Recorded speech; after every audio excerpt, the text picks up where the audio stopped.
Iya. Udah record. Ayo. Udah. Oke, assalamualaikum warahmatullahi wabarakatuh.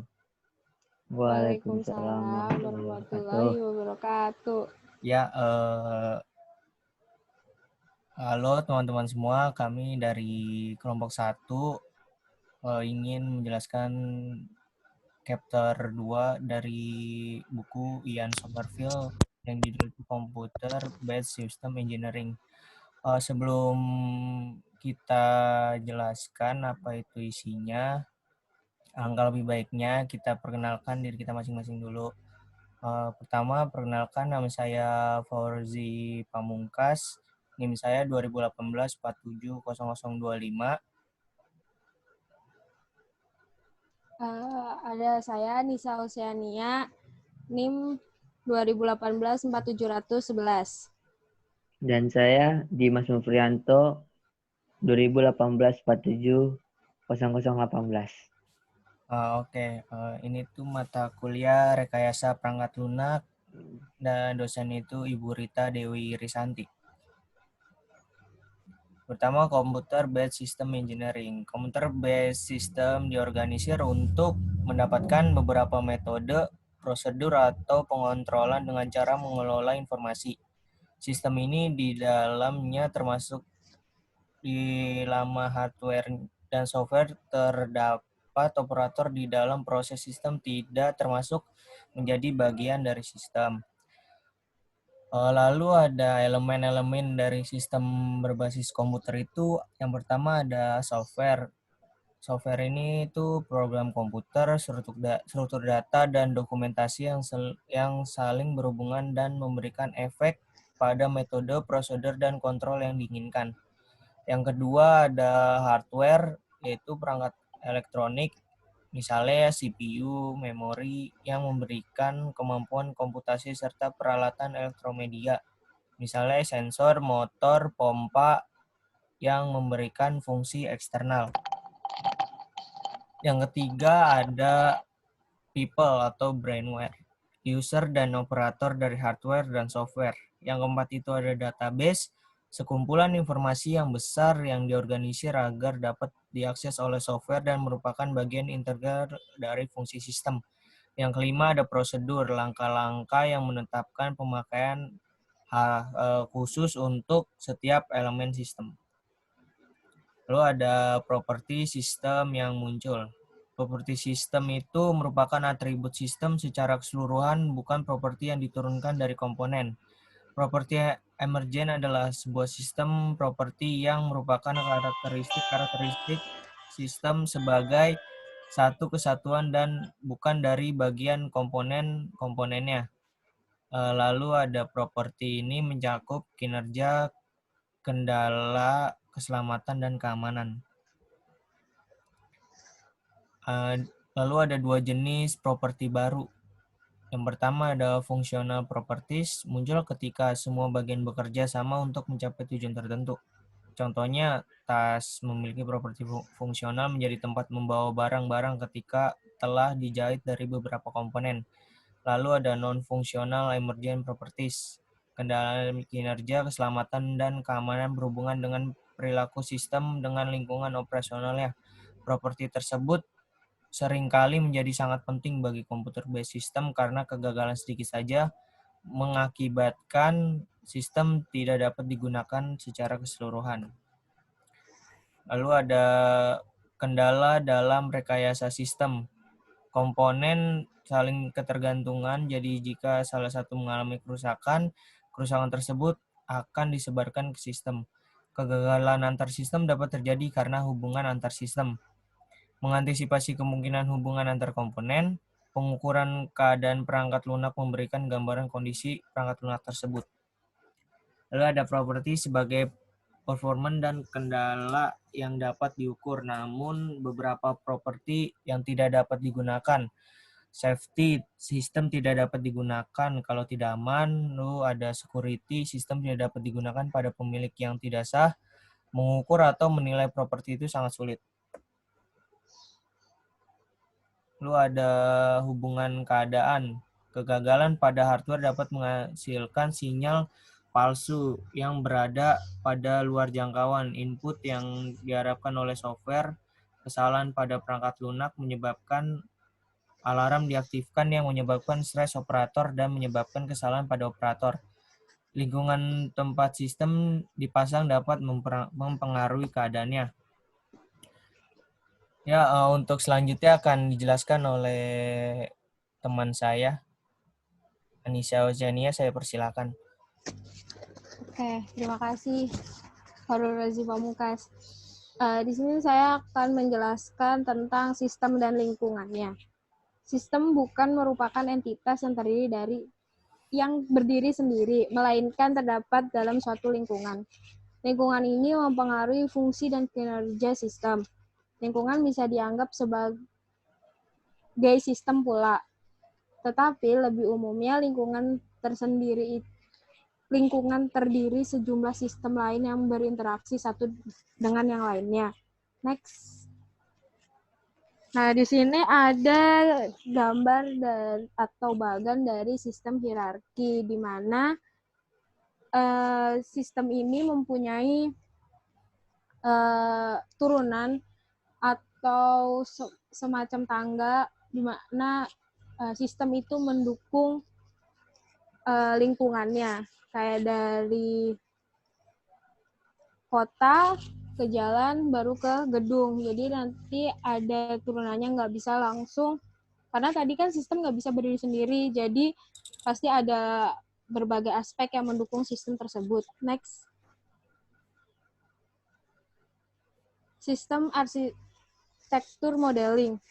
Model arsitektur menampilkan gambaran abstrak dari subsistem saat merancang sistem. Banyak aliran informasi besar di antara subsistem. Biasanya ditampilkan dalam blok diagram. Dapat mengidentifikasi berbagai jenis komponen fungsional dalam model. Next.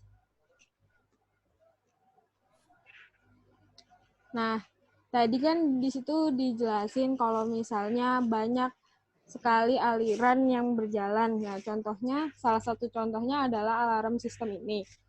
Jadi, di situ kan ada berbagai aliran yang saling terkait, di mana dari alarmnya bisa langsung ke alirannya sudah jelas di situ, sampai akhirnya ke control center. Next.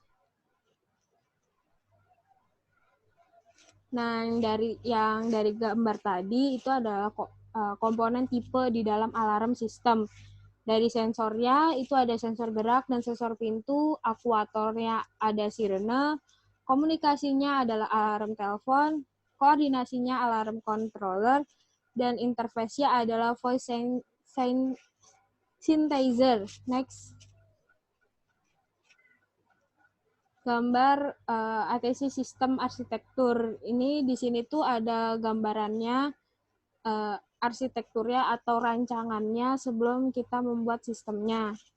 Tuh. Next.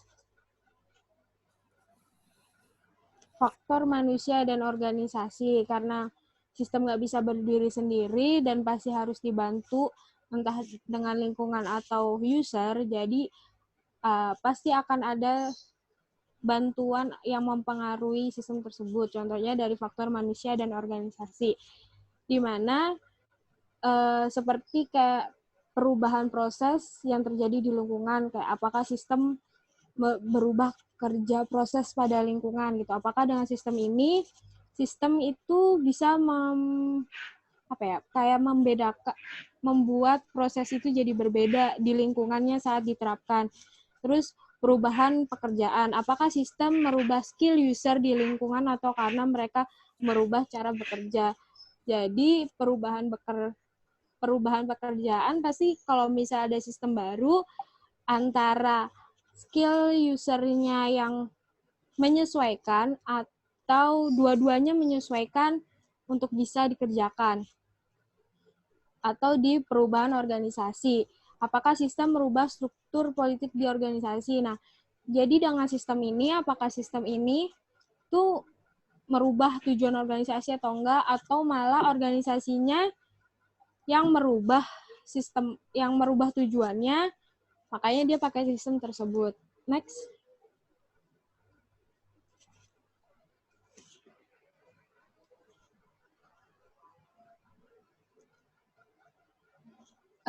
sistem modeling.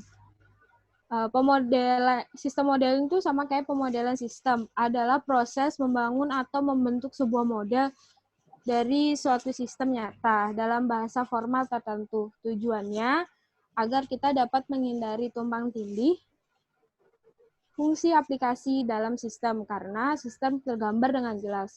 Biasanya pemodelan sistem digambarkan dalam bentuk diagram. Nah, diagram yang biasa dipakai untuk sistem itu contohnya adalah activity diagram, use case diagram, class diagram, sequence diagram, dan state diagram. Next. Pemodelan sistem itu memungkinkan kita melihat dari beberapa perspektif atau sudut pandang yang berbeda. Di antaranya adalah external perspektif itu kayak menggambarkan alur dan hubungan antar sistem. Internal perspektif itu menggambarkan alur sistem beserta interaksi input dan output user. Struktural perspektif menggambarkan struktur data yang diproses oleh sistem. Behavior perspektif menggambarkan sistem dinamis dan respon terhadap kejadian. Next. Selanjutnya, presentasinya akan dilanjutkan oleh teman saya, Dimas Mufrianto. Waktu dan tempat dipersilahkan. Oke, terima kasih. Baik, saya lanjut.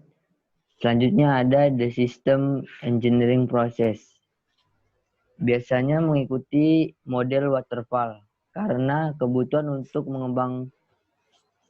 pengembangan paralel dari berbagai bagian sistem. Tak pelak lagi melibatkan orang yang berkompeten dari sebagai disiplin ilmu yang harus bekerja sama. Next. Ya, di sini ada gambar dari the system engineering process. Next.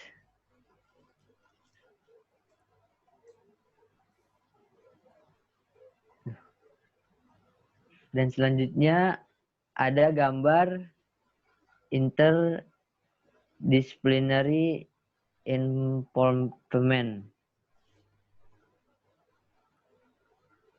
Next, system design process.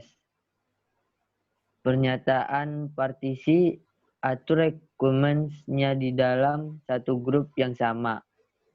Satu topik yang sama. Identifikasi subsistemnya. Identifikasilah set sistemnya yang memenuhi sistem requirement. Menetapkan subsistem ke dalam sistem requirement. Spesifikasi subsistem, definisi dari interface, pernyaratan partisi, atur requirements-nya di dalam satu grup yang sama atau satu topik yang sama. Identifikasi subsistemnya, identifikasilah set sistemnya yang memenuhi sistem requirement. Menetapkan subsistem ke dalam sistem requirement, spesifikasi subsistem, dan definisi dari interface. Next.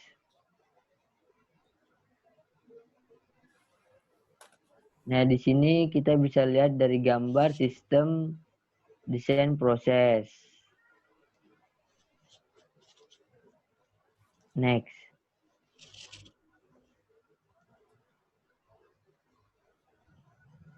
Selanjutnya ada sistem procurement, yaitu ada mengakuisisi sistem untuk organisasi yang kita butuhkan. Dan sebelum mengadakan rekayasa perangkat lunak, kita menentukan spesifikasi desain dan arsitekturnya. Dan kamu harus menentukan spesifikasi sistemnya sebelum mendevelop sebuah sistem. Dan menentukan dahulu spesifikasinya memungkinkan kita untuk membeli sistem komersial off the shelf atau COTS. karena lebih murah biayanya dibandingkan mengembangkannya dari awal. Dan seringkali menggabungkan antara code dan custom system yang diinginkan. Next. Dan ada procurement issues. Procurement mempunyai banyak modifikasi untuk mencocokkan kapabilitas dari COTS komponen. Dan requirement specification adalah bagian dari kontrak saat develop sistem. Dan biasanya ada masa saat negosiasi kontrak pada perubahan sistem. Next. Dan di sini bisa kita lihat sama-sama ya, ada gambar the system procurement process. Next.